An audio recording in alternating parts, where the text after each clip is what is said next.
এটিকে কেটে নেবো। এবার এর মধ্যেই আমি বানাবো ডাব চিংড়ি। দেখুন আমি কিভাবে ডাবটি কেটে নিচ্ছি।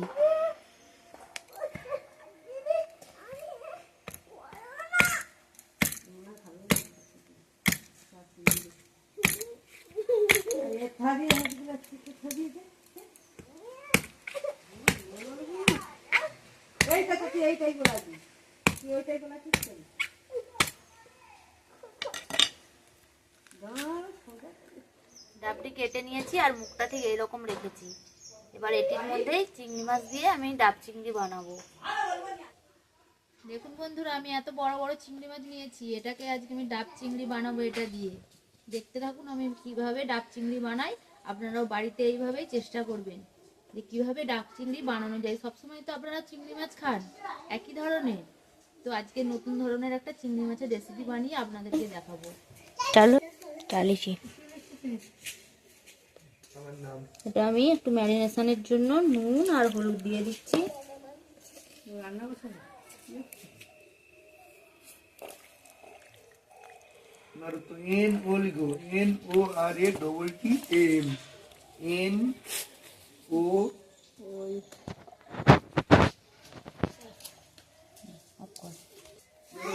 দেখুন আমি এবার নারকেল কুড়োটি নিয়ে নিয়েছি মিক্সির জারের মধ্যে। এর মধ্যে এবার দিয়ে দেবো 1 চামচ কালো সরষে, আর দিয়ে দেবো একটু সাদা সরষে 1 চামচ,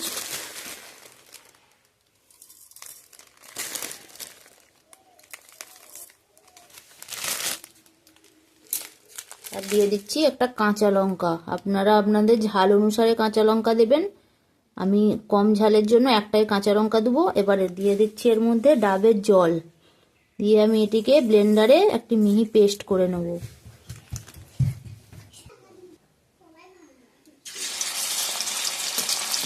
দেখুন আমি কিন্তু তেল খুব গরম করিনি, হালকা গরম করে ওর মধ্যে আমি চিংড়ি মাছগুলো দিয়ে দিচ্ছি। 30 সেকেন্ড মতো আমি একটু ভেজে নেব।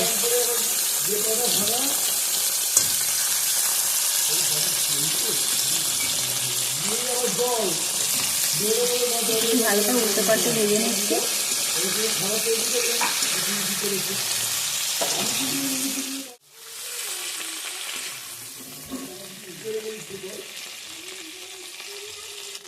দেখুন ওই তেলের এলাচ আর একটু দারচিনি দিয়ে দিচ্ছি। এলাচটা আমি ফাটিয়ে নিয়েছি।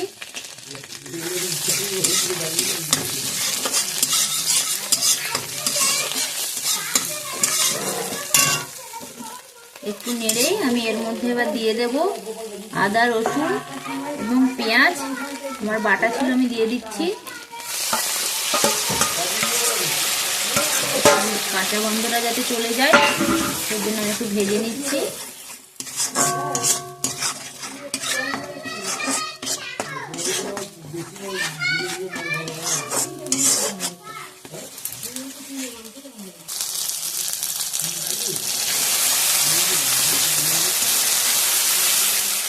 মশলা থেকে আমার তেল ছেড়ে দিয়েছে।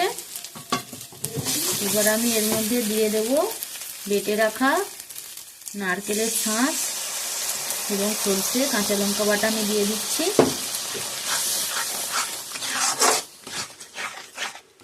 দিয়ে আমি আবারও ভালো করে একটু মিশিয়ে নিচ্ছি।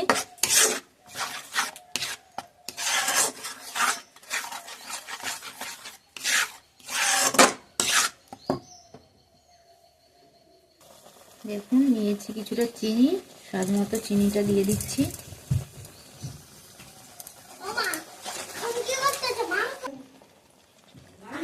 দেখুন আমি সরষেটা নেড়ে নিয়েছি। এবার এর মধ্যে ভাজা চিংড়ি মাছগুলো দিয়ে দিলাম। এর সাথে কিছুটা মিশিয়ে নিচ্ছি। মিশিয়ে নিয়ে আমি এটিকে এবার ডাবের মধ্যে ভরে দেব। আমিও কিন্তু ফার্স্ট টাইম এটা বানাচ্ছি, আপনারাও বাড়িতে এইভাবে বানাবেন আর জানাবেন কেমন খেতে লাগছে।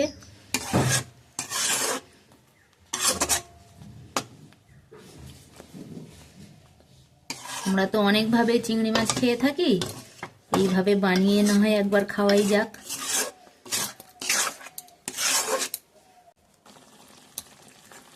আমি 5 মিনিট মতো একটু রান্না করে নিচ্ছি কড়াতে চিংড়ি মাছগুলোকে মশলার সাথে। এরপরে আমি দিয়ে দেব ডাবের মধ্যে ভরে নেব এগুলোকে।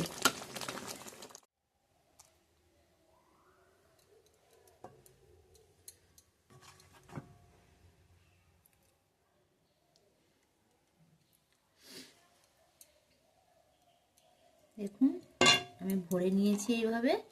এবার এটির মুখটা বন্ধ করে দেব, উপরে একটু আটা দিয়ে ডাবের যে মুখটা ছিল রেখেছিলাম আবার ওটি দিয়ে বন্ধ করে দেব। আমি একটু আটা মাখিয়ে রেখেছি, এবার আটাটিকে গোল করে এইভাবে ডাবের মুখে দিয়ে দিচ্ছি।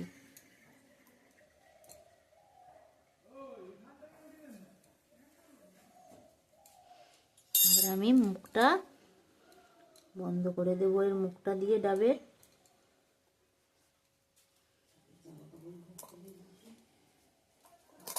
আমি এইভাবে বন্ধ করে নিয়েছি। এটিকে এবার আমি গ্যাসের মধ্যে বসিয়ে এটিকে আমি আধ ঘন্টার জন্য, এটিকে মুখ বন্ধ অবস্থাতে আধ ঘন্টা এটাকে আমি দমে দিয়ে রাখবো। দেখুন আমি কিভাবে বসাচ্ছি, আপনারাও ঠিক এইভাবে বাড়িতে চেষ্টা করবেন।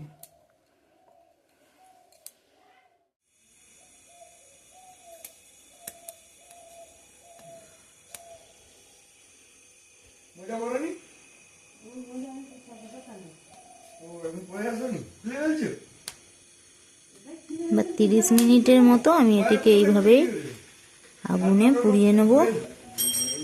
তারপরেই আমাদের তৈরি হয়ে যাবে ডাব চিংড়ি। ডাব চিংড়ি আমার রেডি। দেখুন কত সুন্দর সেদ্ধ হয়ে গেছে। একটা বাটিতে নিয়ে নিচ্ছি।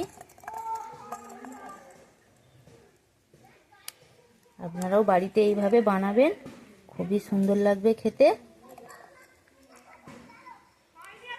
আর অবশ্যই যদি ভালো হয় কমেন্ট করে আমাকে জানাবেন, আর যদি ভালো লাগে তাহলে সাবস্ক্রাইব করে পাশে থাকবেন। ধন্যবাদ।